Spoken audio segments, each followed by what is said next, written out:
So right after I converted to Islam, my parents were looking for answers and they actually ended up going to Mobina's home to find out more information, like what happened to my son, why did he convert? And we were in two separate places during this time. So it was actually very scary because at this time my dad didn't even know about us, and this is the time when he proposed.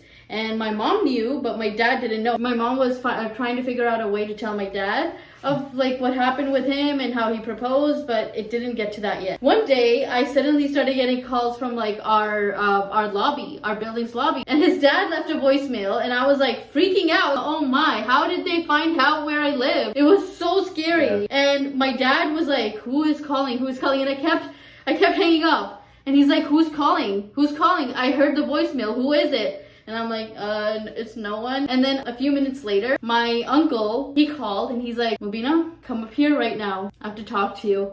And I'm like, what happened? And then I went upstairs and apparently his whole family showed up at my uncle's house. So both my uncle and my dad have the same kind of name. So I guess they got confused as to whose apartment to go to. They ended up going to my uncle's apartment and not ours. So I actually never got to meet them. But I was freaking out because they left a voicemail for my dad. So basically there was this like huge mess. I'm on the other end living completely separately. I'm like panicking, like super anxious. I'm like, oh my gosh, what's gonna happen? Because like you said, you're that in between of trying to tell your dad what happened. But what actually ended up happening was your dad found out about us wanting to be together, and that led to our marriage getting approved faster. So if anything, that actually helped us get married sooner. It did take a little bit of convincing, but my dad did come around eventually and he did accept him. But yeah, that was like a crazy tale, and I cannot believe his parents actually showed up at my house. I still don't know how they found out where I live, but that was like the scariest moment of my life. So it was definitely a very anxious day for both of us, but we do want to clarify that I have love and respect for my parents. We're not here to try to slander them or say anything bad about them. Yeah. We're just explaining that this was their way of trying to find answers about my conversion. No, I completely understand that they came from a place of concern. It's just the fact that they came to my house and my dad didn't know about us, like it was scary. Unexpected. It was very unexpected and scary. So this is the story of what happened when his parents showed up at my house. Let us know what you thought of it in the comments.